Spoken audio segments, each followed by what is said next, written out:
В эфире «Вечерние новости». Расскажем о главных событиях выходного дня. В студии Василий Радченко. Здравствуйте. Смотрите в программе.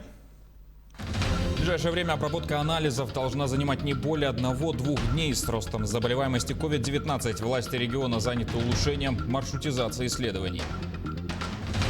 Между тем, Министерство предпринимательства проводит рейды по торговым залам столицы. Какие нарушения встречаются чаще всего? Якутянин стал финалистом первого национального открытого чемпионата в сфере творческих компетенций Art Masters.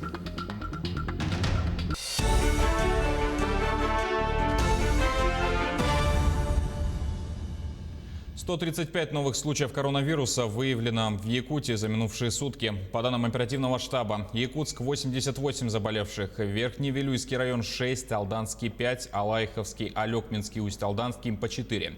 Амгинский, Мирнинский, Сунтарский по 3 случая, Булунский, Нерюнгринский, Нюрбинский, Аймиконский, Чурапчинский по 2, Вилюйский, Мегинокангаласский, Татинский, Устьянский, Хангаласский по 1. Летальных случаев за сутки нет. Лаборатории провели свыше 5500 исследований. Руководство региона сейчас занято вопросом проработки маршрутизации анализов.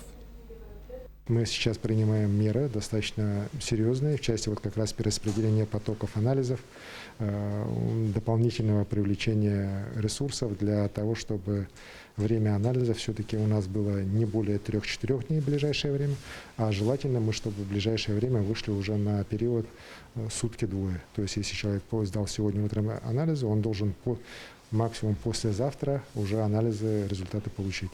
А еще лучше, если завтра или в течение дня.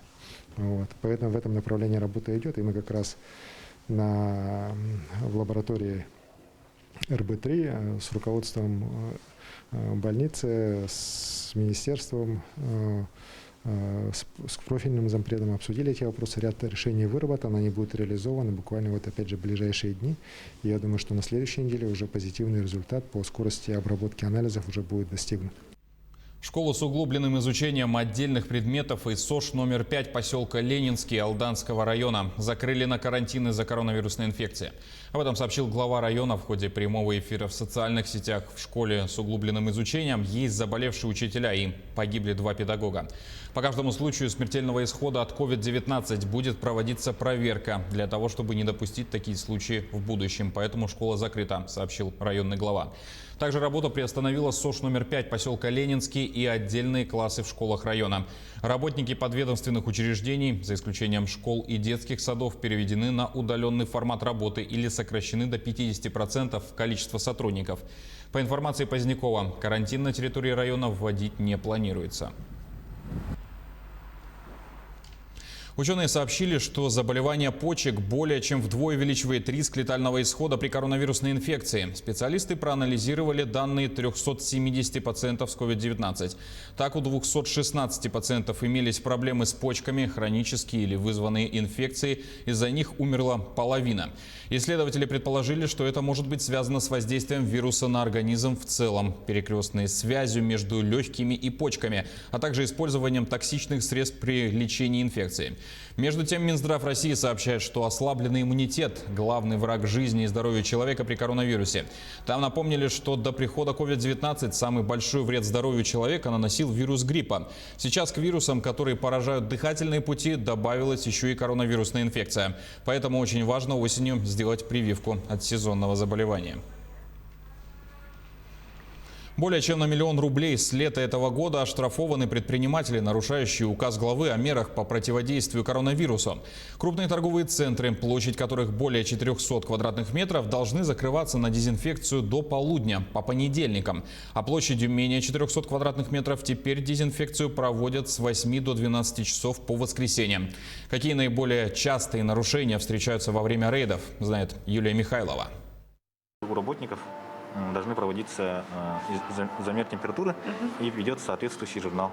Работники этого ювелирного салона проводят уборку каждое утро за час до его открытия. Санитайзеры наготове в любую минуту. Достаточно много проходит. После каждого прихода, если мы увидим грязные стекла, мы сразу же протираем дезинфицирующим средством. Сразу же протираем мебель, чтобы все было чисто. Каждый магазин должен быть оснащен санитайзером для покупателей. На полу должна быть нанесена разметка по соблюдению социальной дистанции. Продавцы встречают покупателей в масках и перчатках. При выявлении нарушений составляется протокол. Составляем протокол осмотра, сразу же все фиксируем, все нарушения. Фиксируем это под видеозапись и вызываем на составление уже административного протокола. Как показывают регулярные рейды специалистов Министерства предпринимательства по объектам торговли, нарушителей в этой сфере становится все же меньше. Но, тем не менее, с лета сумма штрафов превысила 1 миллион рублей. Составлено и направлено в суд порядка 40 протоколов об административных нарушениях. Могут быть закрытия в случае рецидива. То есть, если у нас повторное нарушение, повторное выявление, это пускай будет то время, пускай это будет маски или разметка, или отсутствие дезинфицирующих средств. Это, если повторное, то это уже является основанием для приостановления деятельности до 90 суток. Часто бдительность в первую очередь проявляют сами покупатели. Они требуют от продавцов, чтобы те работали строго в масках и перчатках. Сами тоже не забывают о своей защите. Юлия Михайлова, Семен Семенов. Новости, Якутск. Между тем, спасатели Якутии проводят рейды на водных объектах в связи с ледообразованием на водоемах. Как говорят специалисты, первый лед до наступления устойчивых морозов непрочен и обманчив. Скрепленный вечерними или ночными холодами, он еще способен выдержать небольшую нагрузку, но днем, быстро нагреваясь, становится пористым и очень слабым. Также одна из самых частых причин трагедий на водоемах является алкогольное опьянение. Люди в подобном состоянии неадекватно реагируют на опасности, в случае нештатной ситуации становятся беспомощными. Также спасатели обратили внимание и на то, что родители должны быть особенно бдительны. Нельзя допускать пребывания и игры детей на неокрепшем льду. Не отпускать их к водоемам без сопровождения взрослых. К другим новостям. В этом году, несмотря на засушливое лето, хороший урожай по зерновым в небольшом хозяйстве Алекминского района. Удалось собрать порядка 17-20 центнеров с гектара. С фермером пообщалась наш корреспондент Елена Фаст. Если хочешь на следующий год получить хороший урожай, осенью надо основательно подготовиться. Когда мы подъехали к участку Владимира Пермина, гудел трактор, хозяин обрабатывает поле. За счет этой технологии земля наберет достаточно влаги, чтобы отдать ее в свое время. Сегодня у Владимира 117 гектар, из них весной засеяно было порядка 80, овес, пшеница и ячмень. За большими гектарами не гонится, ориентируется на спрос. Потихонечку аппетит приходит во время еды. Ну как спрос? Население стало больше держать мелкое хозяйство, спрос поднялся. Да и просто от желания захотелось заниматься и все. Элементарно. В целом работа на земле для души, делится Владимир.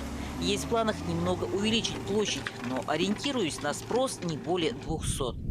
Залежные земли, 35 гектар, надо их обработать и тоже в этот севооборот включим. То есть кроме 117 еще? Где-то ближе к 200 потом наберется. Где-то так, и хватит, больше не надо. Лично мне хватит. Дальше развивать, куда она же, сбыт, проблема со сбытом. И потом не каждая категория людей-то и держит хозяйство, сами знаете. Кому-то это надо, а кому-то это совсем не надо. Поэтому этого хватает. Большой поддержки он не ждет. Тем не менее, в районе есть видение, как помочь именно таким небольшим хозяйствам. Мы объявили на ближайшие годы приоритетом в нашем районе развития именно сельского хозяйства. И, конечно, мы ведем работу в этом направлении. И я дал поручение управлению сельского хозяйства, чтобы они разработали порядки и регламенты выделения помощи именно подобным хозяйствам в рамках муниципальной целевой программы по сельскому хозяйству. Именно помощь должна быть ориентирована не на крупные хозяйства, те хозяйства не получают в полной мере помощи из республиканского бюджета по линии Минсельхоза и с районного нашего бюджета, но именно чтобы ориентироваться именно на подобные хозяйства. Елена Фаст, Максим Копылов, Алекминск.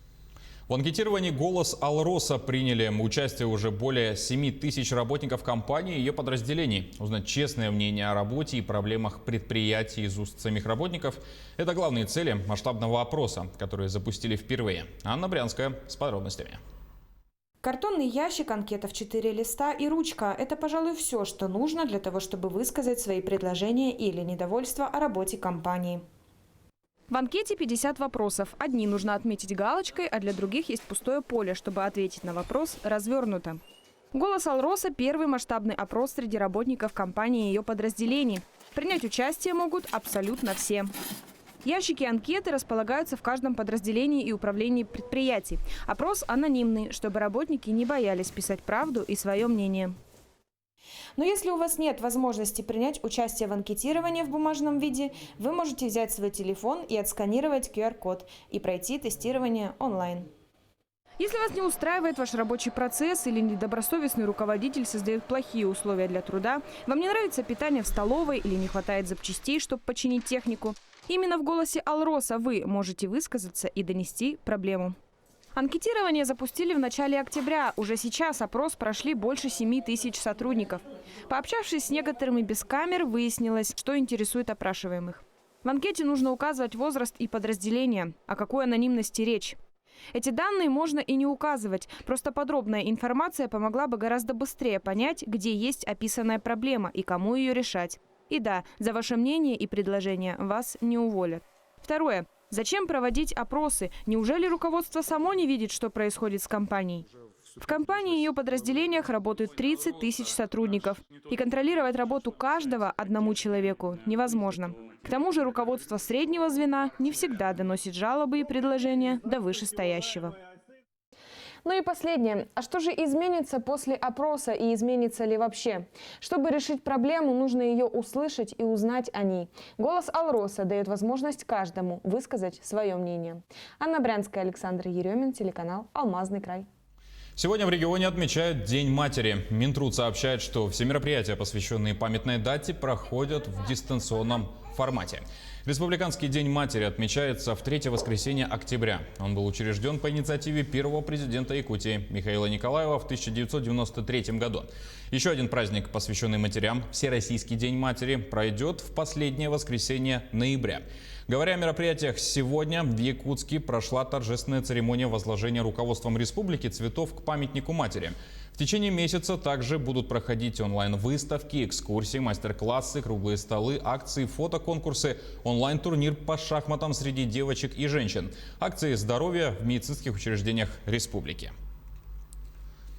Якутянин Ренат Максутов стал финалистом первого национального открытого чемпионата в сфере творческих компетенций «Арт Мастерс». Об этом сообщили в пресс-службе Центра культуры и современного искусства имени Гагарина. Проект направлен на выявление и поддержку молодых талантливых профессионалов. По итогам чемпионата будут определены победители в основной программе и в каждой из 16 компетенций. Победитель финала получит сертификат на 500 000 рублей, который можно использовать на образование, приобретение профессионального оборудования, реализацию собственного проекта. Ренат Максутов участвует по компетенции звукорежиссер. Отдать за него голос можно на официальном сайте чемпионата до 6 часов утра 20 октября. На этом пока вся информация. Наш телеканал продолжает следить за новостями. Спасибо за внимание. До свидания.